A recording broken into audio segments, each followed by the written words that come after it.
Good morning, church family. This is the reading for Palm Sunday, entitled, Seeing the King on Palm Sunday. Fear not, little flock, for it is your Father's good pleasure to give you the kingdom. Luke 12:32. Today is Palm Sunday. We picture ourselves welcoming the King into our city and into our hearts. He tries to make his intentions known by coming not on a great stallion, but on a lowly donkey, meek and humble.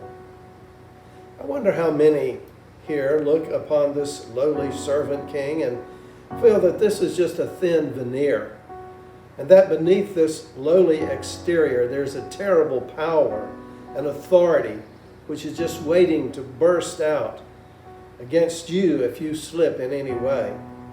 I wonder how many feel that it is not really the deepest pleasure of this king's heart to serve his people and meet their needs.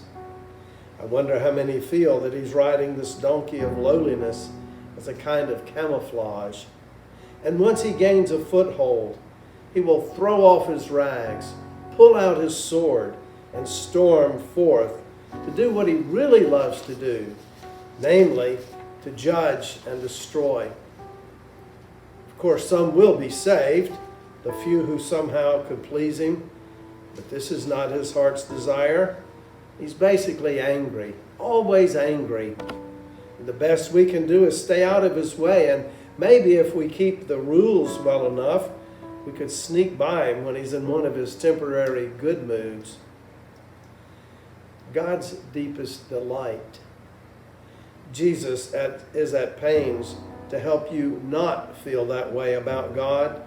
And I want to draw your attention to one verse, namely Luke 12:32, because every little piece of this verse is intended to help take away the fear that Jesus knows we struggle with, namely that God begrudges his benefits, that he's constrained and out of character when he does nice things, that at the bottom he is angry and loves to vent his anger. Luke 12:32 is a verse about the nature of God. It's a verse about what kind heart God has. It's a verse about what makes God glad, not merely about what God will do or what God has to do, but what he delights to do, what he loves to do, what he takes pleasure in doing. Fear not, little flock, for it is your Father's good pleasure to give you the kingdom. This phrase, good pleasure, is a verb in Greek, to be a pleasure or to be pleased by. You could translate it, it pleased God, or God chose it gladly. In other words, God is not acting in this generous way in order to cloak and to hide some malicious nature.